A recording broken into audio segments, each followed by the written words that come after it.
तो तुमको क्या लगता है कि फास्टिंग से क्या तुम सच में अपने लक्ष्य को जल्दी पा सकते हो? तो आज हम इस वीडियो में मैं और तुम मिलकर ये कोशिश करेंगे जानने की कि क्या फास्टिंग से हम अपने लक्ष्य तक आसानी से पहुंच सकते हैं, हाँ या ना। अब इससे पहले कि हम ये जाने कि भाई फास्टिंग के क्या फ़ायदे और क्या नुकसान है, पहले हमें ये समझ लेना चाहिए कि फास्टिंग क्या है, या उसको कई लोग व्रत बोलते हैं कि व्रत या फास्टिंग होती क्या है। तब हम इस चीज़ पे पहुंचने की कोशिश करेंगे कि क्या सच में इससे फ़ायदा वायदा है कि या नहीं।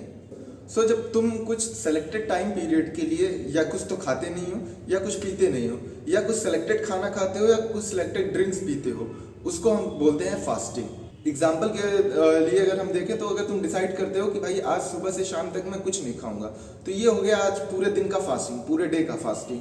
हाँ, मुझे पता है तुमको चुल हो रही है भाई कि तुम्हें जानना है फास्टिंग करते कैसे हैं।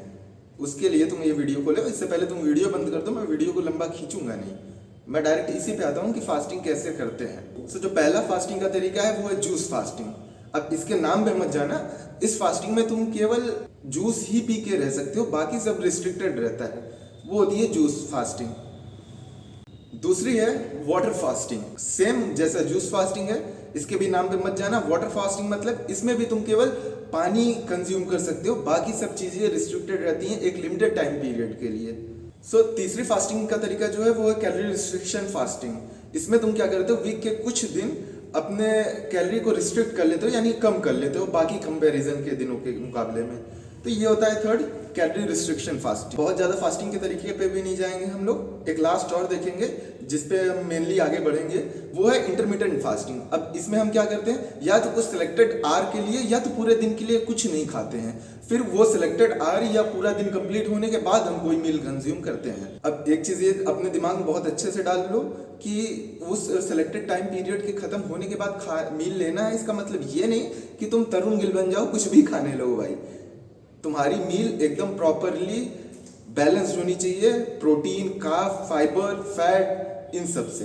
अब इतना कर्म कांड करने के बाद तुम्हारे बॉडी में क्या चेंजेस आएंगे ये भी तुम जान लो कि फास्टिंग से तुम फास्टिंग कर रहे हो, तुम इतना सारी चीजें देख रहे हो, इतना रिस्ट्रिक्ट कर रहे हो, डाइट रिस्ट्रिक्ट कर रहे हो, पानी रिस्ट्रिक्ट कर रहे हो, तो तुम्हारे बॉडी में क्या चेंजेस आएंगे उससे, आओ उसको जानते हैं। अब जब तुम फास्टिंग करते हो तो तुम्हारा इंसुलिन रेजिस्टेंस रिड्यूस होता है, जिसके चलते क्या होगा, तुम्हारा ब्लड शुगर एकदम कंट्रोल में रहेगा। अगर वो ज्यादा है तो वो कंट्रोल में आ जाए।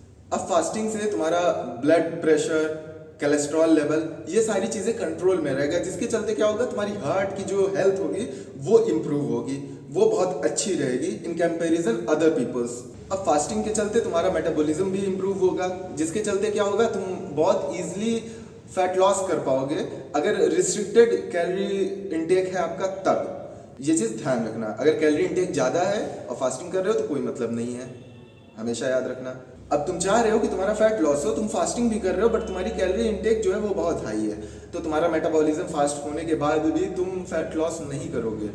तो इसीलिए तुम्हारी जो मैंने बोला था तरुण गिल मत बनना, कुछ भी मत खाने लगना भाई, बहुत ही कैलकुलेटेड मील होनी चाहिए तुम्हारी, बहुत बैलेंस्ड मील होनी चाहिए तुम्हारी, तभी तुम फैट लॉस कर पाओगे। और ये चीज़ याद रखना, तुम्हारा इसमें फैट लॉस होगा ना कि मसल लॉस।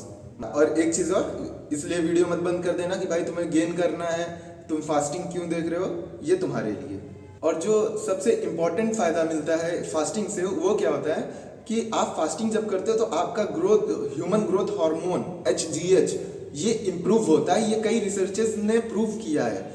और HGH बहुत बड़ी चीज़ है आपके मसल्स ग्रोथ के लिए, आपके फैट लॉस के लिए, इवन आपके होल बॉडी डेवलपमेंट के लिए HGH बहुत इंपॉर्टेंट फैक्टर है। ये चीज़ हमेशा दिमाग में डाल के रखना। तो फास्टिंग के भाई बहुत सारे फायदे हैं। अब इससे पहले तुमको ये लगने लगे कि तुम्हें दुनिया का सारा ज्ञान मिल चुका है, एक सेकंड के लिए रुक जाओ।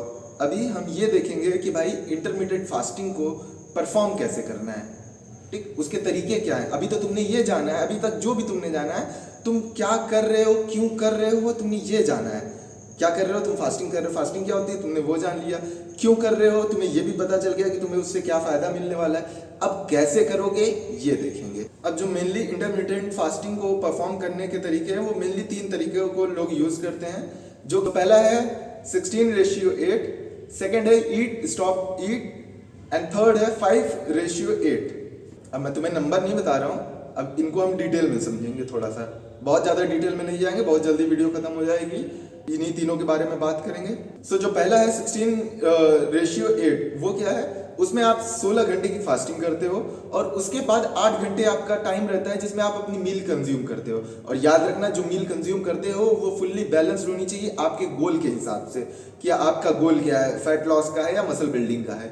उस हिसाब से आपकी कैलोरी इनटेक होनी चाहिए, उस हिसाब से बैलेंस्ड मील होनी चाहिए। अब बात करते हैं सेकंड की, ईट स्टॉप ईट। इसमें तुम क्या करते हो? इसमें तुम 2 दिन व्रत रहते हो और 5 दिन अपनी मील कंज्यूम करते हो।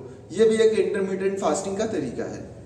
एंड द लास्ट 5:2, इसमें तुम क्या करते हो? इसमें तुम काम ये करते हो कि हफ्ते के 2 दिन आप 500 से 600 कैलोरी बर्न करते हो वर्कआउट करके, ठीक। एंड बचे हुए 5 दिनों में तुम क्या करते हो? बचे हुए 5 दिनों में तुम 1200 से 1500 कैलोरी बर्न आउट करते हो। ये भी इंटरमीडिएट फास्टिंग का एक तरीका है। क्या इतना अभी कम है? क्या अभी चाह रहे हो अपने एटीएम का पिन बता दूं तुम्हें? जब तक तुमको बोलूंगा नहीं सब्सक्राइब के लिए, तो तक तुम करोगे नहीं सब्सक्राइब। तो कर ही देना सब्सक्राइब। वीडियो पसंद आई हो तो लाइक भी कर देना। चलो bye, signing out. This is Kartikeya Shukla.